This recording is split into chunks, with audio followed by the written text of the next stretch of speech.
Hello guys, welcome है आपको मेरे चैनल नर्सिंग स्टाफ में। और आज का अपना जो टॉपिक है वो ये है एमसीक्यू। ठीक है, जो प्रीवियस एग्जाम में पूछे जा चुके हैं वो एमसीक्यू आपके लिए लेके आया हूँ मैं आज। तो फर्स्ट वन अपना जो क्वेश्चन है वो है कि when providing discharge technique for a client with uric acid client with uric acid calculi the nurse should include on instruction to avoid which type of diet कि एक जो पेशेंट है वो सफ़र कर रहा है किससे, यूरिक एसिड जो कैलकुला है उससे वो सफ़र कर रहा है। और नर्स को क्या करना है, डिस्चार्ज जो टेक्निक है उसको प्रोवाइड करवानी है, लेकिन उसको जो नर्स है वो किस डाइट के लिए इंस्ट्रक्ट करेगी कि जो पेशेंट है उसको किस टाइप की जो डाइट है वो नहीं लेनी चाहिए। ठीक है, तो फर्स्ट वन आपके लिए ऑप्शन जो है वो है लो कैल्शियम डाइट। ठीक है, और नेक्स्ट वन आपके पास में जो बी ऑप्शन है वो आपके लो ऑक्सीलेट डाइट, सी आपके पास में है हाई ऑक्सीलेट डाइट, और डी आपके पास में है हाई प्यूरिन डाइट। ये जो क्वेश्चन जो पूछा गया है वो पूछा गया है आपका ESIC स्टाफ नर्स कोलकाता और बेंगलुरु 2012 के अंदर ये क्वेश्चन पूछा गया है। तो यहाँ देखना कि आपको जो एक्चुअली में चीज़ आपको जो ऑब्जर्व करनी है, आपको जो कैच करनी है वो चीज़ ये है कि आपको जो पेशेंट जो सफ़र कर रहा है कैलकुलाई से, कैलकुलाई वाला स्टोन है, तो जो स्टोन है वो है कौन से टाइप की स्टोन, कैल्शियम टाइप की स्टोन है या फिर यूरिक एसिड की है। तो यहाँ देखना आपको पता है कि यहाँ पे जो उन्होंने स्टोन दे रखी है वो दे रखी है यूरिक एसिड। अब यूरिक एसिड दे रखी है हमने, तो यूरिक एसिड के बेस पे आप डाइट उसकी क्या करोगे, डिसाइड करोगे। तो यहाँ देखना यूरिक एसिड स्टोन है, लेकिन यहाँ पे आपको क्या दे रखा है, लो कैल्शियम डाइट नहीं होगा, लो ऑक्सीलेट डाइट नहीं होगा, कैसे नहीं होगा बता दूंगा, हाई ऑक्सीलेट डाइट नहीं होगा। यहाँ पे आपको थोड़ा सा सेंस हो रहा है कि यहाँ पे ये क्वेश्चन जो है वो सही हो सकता है। देखते हैं यहाँ पे हाई प्यूरिन डाइट। यहाँ देखो हाई प्यूरिन डाइट का मतलब क्या है कि ऐसे डाइट इसमें क्या हो, प्यूरिन जो प्रोटीन हो क्या हो, ज़्यादा हो। तो यहाँ मान के चलो, जैसे मान के चलो मीट जो है, उस मीट के अंदर क्या है, जो प्यूरिन प्रोटीन है वो क्या होती है, ज़्यादा होती है, रिच अमाउंट के अंदर क्या होती है, प्रेजेंट होती है। और प्यूरिन जो प्रोटीन है इस पर एक एंजाइम काम करता है जिसको बोलते हैं अपन जेंथाइन ऑक्सीडेज, जेंथाइन ऑक्सीडेज। और जेंथाइन ऑक्सीडेज क्या करता है, इस प्यूरिन प्रोटीन को किस में कन्वर्ट करता है, यहाँ पे क्या बोलती है, यूरिक एसिड बनता है, यूरिक एसिड बनता है। अब देखो पेशेंट क्या कर रहा है, पहले ही यूरिक एसिड से जो कैलकुलाई उससे सफ़र कर रहा है, अगर वो बहुत ज़्यादा क्या करेगा, प्यूरिन प्रोटीन का मान के चलो घर पे डिस्चार्ज होने वाला, घर पे वो मीट वगैरह का सेवन कर रहा है, तो उस टाइम पर क्या होगा, प्यूरिन प्रोटीन बनेगी। ठीक है, क्योंकि मीट के अंदर क्या होता है, प्यूरिन प्रोटीन होती है, और वहाँ पे जेंथाइन ऑक्सीडेज काम करेगा। तो आपको पता है कि प्यूरिन प्रोटीन जो है वो किस में कन्वर्ट हो जाएगी, यूरिक एसिड में। यूरिक एसिड जो है उसका लेवल क्या होगा, ज़्यादा होगा। अब यूरिक एसिड का लेवल अगर ज़्यादा हो रहा है तो आपको पता है कि यूरिक एसिड जो स्टोन है वो क्या, उसके जो इम्प्रूवमेंट जो उसका बढ़ने के चांसेस होते हैं वो ज़्यादा होते हैं। तो यहाँ पे आपका जो ऑप्शन जो डी है वो यहाँ पे सही होता है कि आप जो नर्स है वो क्या करेगी, जो पेशेंट है उसको इंस्ट्रक्ट करेगी कौन सी डाइट के लिए, कि वो क्या ना करे, हाई प्यूरिन प्रोटीन जो डाइट होती है वो क्या नहीं करें, उसका सेवन नहीं करें। तो यहाँ पर आपका जो ऑप्शन डी है यहाँ पे करेक्ट होता है। ठीक है, याद रहेगा कि इस कंडीशन से क्या हो सकता है, गाउट भी हो सकता है, क्योंकि यूरिक एसिड है वो क्या होता है, इंक्रीज हो रहा है। तो यहाँ पे कंडीशन जो है वो गाउट की भी क्या हो सकती है, राइज हो सकती है। तो यहाँ पर क्या बोल सकते हैं कि ड्राई जो जेंथाइन ऑक्सीडेज है, अगर उस जेंथाइन ऑक्सीडेज को मैं क्या कर दूँ, इनहिबिट कर दूँ, तो मे भी चांसेस होते हैं कि आपका जो गाउट है वो क्या हो सकता है, ट्रीट हो सकता है। तो उसके लिए जो ड्रग ऑफ चॉइस आती है वो आती है आपकी इंडोमेथासिन, इंडोमेथासिन और एलोप्यूरिनोल। ये आपकी जो ड्रग ऑफ चॉइस है गाउट के लिए वो होती है, समझ में। चलो ठीक है, क्या एक चीज़ और देखना, अगर यहाँ पे यूरिक एसिड ना आकर के क्या आ जाए, कैल्शियम स्टोन आ जाए,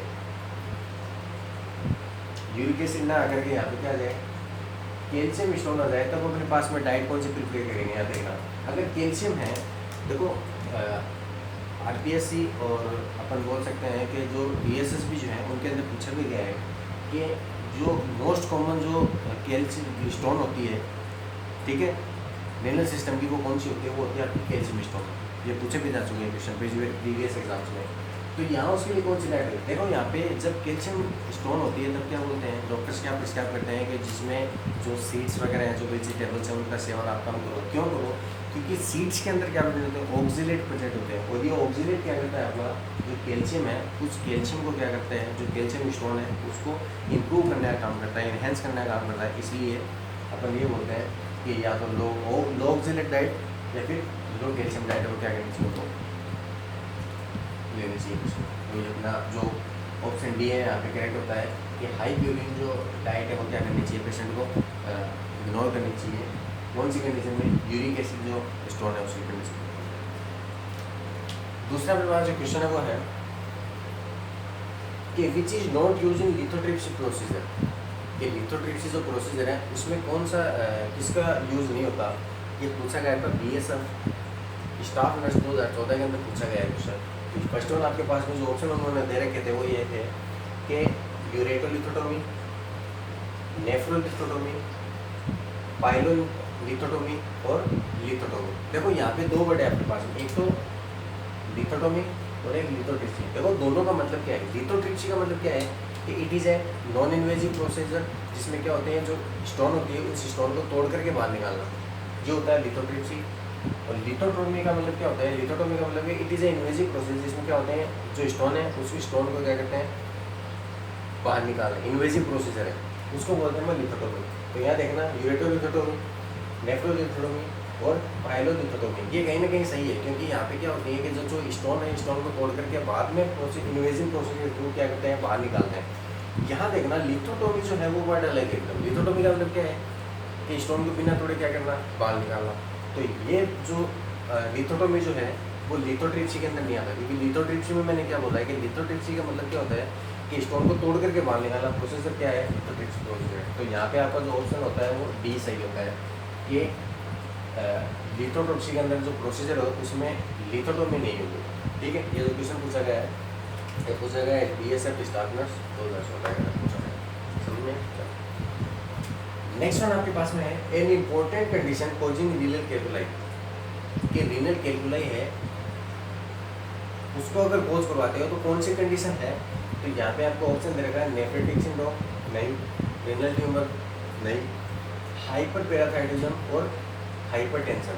तो यहाँ पे देखना, हाइपर पैराथायरिज्म वो क्या करवा सकता है, अपना जो रीनल कैल्कुलाई है उसको अराइज करवा सकता है। किसे करवा सकता है, यहाँ पे ये जो क्वेश्चन पूछा गया है, पूछा गया SPSSC स्टाफ नर्स 2016 के अंदर पूछा गया है। अब हाइपर पैराथायरिज्म का मतलब क्या है, देखना, ये जैसे मान के चलो ये GI है, ठीक है, और GI से विटामिन D की प्रेजेंस में आपका जो कैल्शियम है वो किस में आया, ब्लड में आया, किस में आया, ब्लड में आया। ब्लड से ये जो कैल्शियम है किस में जाएगा, बोन में जाएगा, किस में जाएगा, बोन में जाएगा। तो ब्लड से अगर बोन में जा रहा है तो कैल्शियम का लेवल किस में कम हो रहा है, ब्लड में कम हो रहा है। इसके लिए रिस्पॉन्सिबल आप क्या होता है, कैल्सिटोनिन होता है, सीधी सी बात है। क्योंकि कैल्सिटोनिन का हमने फंक्शन पढ़ा है कि कैल्सिटोनिन क्या करता है, ब्लड के अंदर जो कैल्शियम लेवल उसको कैल्शियम लेवल को कम करने का काम करता है। ठीक है, फिर बोन से वो जो कैल्शियम है इसको फ्री कैल्शियम बोलते हैं, पर वो किस में आएगा, ब्लड में आएगा। ठीक है, अब ब्लड के अंदर कैल्शियम लेवल बढ़ रहा है, सीधी बात, क्योंकि बोन से किस में आ रहा है, ब्लड में आ रहा है। तो इसके लिए रिस्पॉन्सिबल आपको आता है PTH यानी पैराथायरॉइड हार्मोन। नॉर्मल कंडीशन है, अगर ब्लड से किडनी में जाएगा, फिर वो जो फ्री कैल्शियम है वो किस में जाएगा, किडनी में जाएगा। किडनी में जाएगा मतलब ब्लड में कम हो रहा है, उसके लिए रिस्पॉन्सिबल आपका कैल्शिटोनिन, तो ये लो कैल्शिटोनिन। फिर किडनी से दोबारा किस में जाएगा, ब्लड में जाएगा, उसके लिए रिस्पॉन्सिबल आपका PTH, क्योंकि बुलाने का काम कर रहा है ब्लड के अंदर। ये तो है नॉर्मल कंडीशन। देखो ये जो प्रोसीजर है, ये जो रिएक्शन होती है इसको बोलते हैं रीअब्जॉर्प्शन,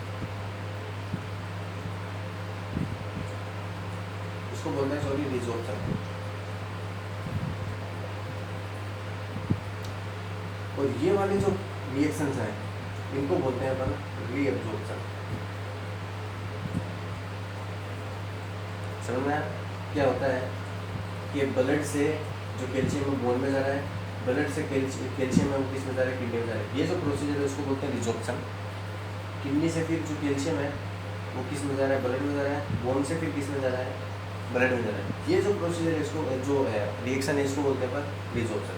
अब देखना, अगर मैं कहूँ कि हाइपर पैराथायरिज्म की कंडीशन होती है तो क्या होगा कि अगर हाइपर पैराथायरॉयडिज्म की कंडीशन है तो अपन बोलते हैं कि बोन से जो कैल्शियम है वो ज़्यादा टूट के किस में आएगा, ब्लड में आएगा, और ब्लड के अंदर कैल्शियम लेवल इंक्रीज होगा।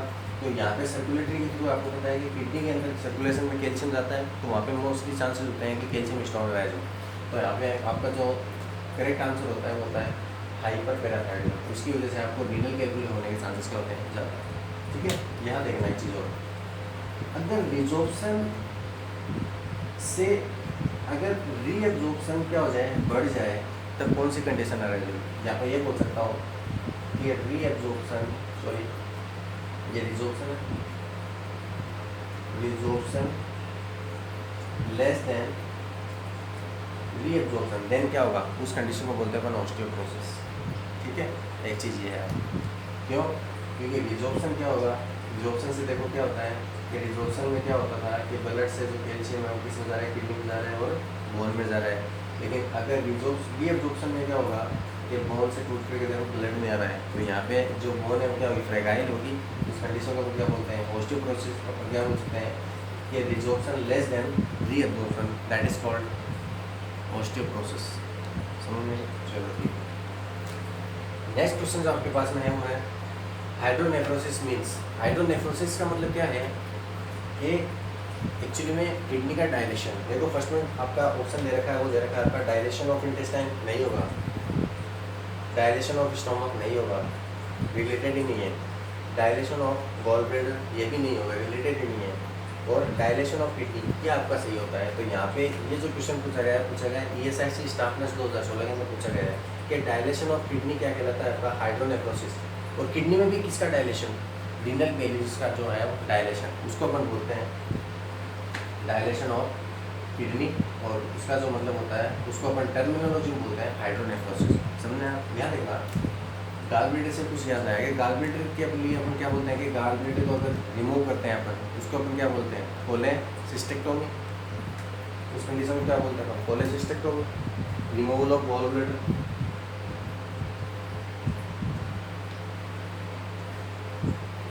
Removal of gall bladder, that is called cholecystectomy. ठीक है, यहाँ पे ये नहीं बता रहा हूँ कि कोलेसिस्टेक्टोमी बोलते हैं, यहाँ पे मैं ये बता रहा हूँ कि अगर रिमूवल ऑफ गॉल ब्लैडर के लिए अपन जो इंसिजन लगाते हैं, उस इंसिजन को क्या बोलते हैं, उस इंसिजन को बोलते हैं अपन कोचर इंसिजन।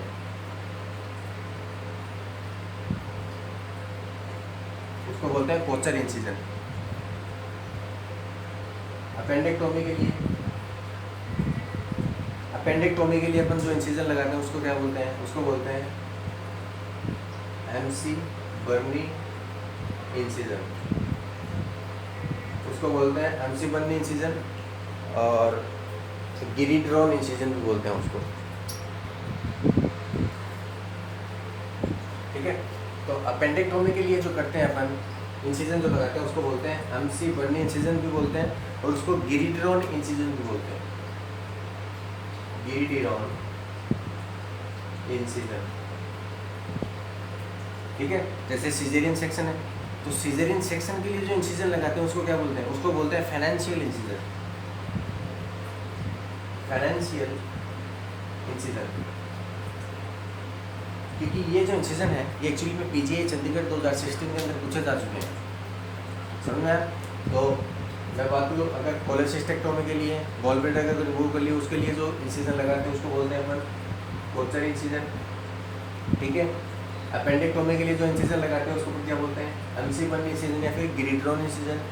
और सीजेरियन सेक्शन के लिए जो वहाँ पे सीजेरियन सेक्शन बनाने के लिए जो इंसिजन लगाते हैं उसको बोलते हैं अपन फाइनेंशियल इंसिजन, जो कि PGI चंडीगढ़ 2016 के अंदर पूछे जा चुके हैं। समझ में आया? तो अपन बोलते हैं कि हाइड्रोनेफ्रोसिस का मतलब क्या है, ये होता है डायलेशन ऑफ किडनी। ये आपका पूछा गया है ESIC स्टाफनेस 2016 के अंदर। समझ में आया? चलो नेक्स्ट क्वेश्चन अपन बात करें तो which drug is used into hemodialysis, prevention of blood clot। कि अगर हीमोडायलिसिस कर रहे हो तो उसमें जो क्लोट को प्रिवेंट करने के लिए आप कौन सी ड्रग यूज़ करोगे। तो ऑप्शन आपके पास में है एस्पिरिन, वारफेरिन, हिपेरिन और प्रोटामिन सल्फेट। ये पूछा गया आपका RPSC 2017 के अंदर पूछा गया। यहाँ देखना, यहाँ आप यूज़ करोगे हिपेरिन, ठीक है। नेचुरल क्या होता है, एंटीकोगुलेंट होता है, तो हेपेरिन अपन यूज़ करते हैं, तो आपका ऑप्शन होता है सी यहाँ पे करेक्ट। अब देखो यहाँ पे आप इनके बीच में रिलेशन बना सकते हो क्या, एस्पिरिन के बीच में, वारफेरिन के बीच में और हेपेरिन के बीच में और प्रोटामिन सल्फेट के बीच में। देखो रिलेशन यहाँ पे बनेगा कैसे, एस्पिरिन का एंटीडोट क्या होता है,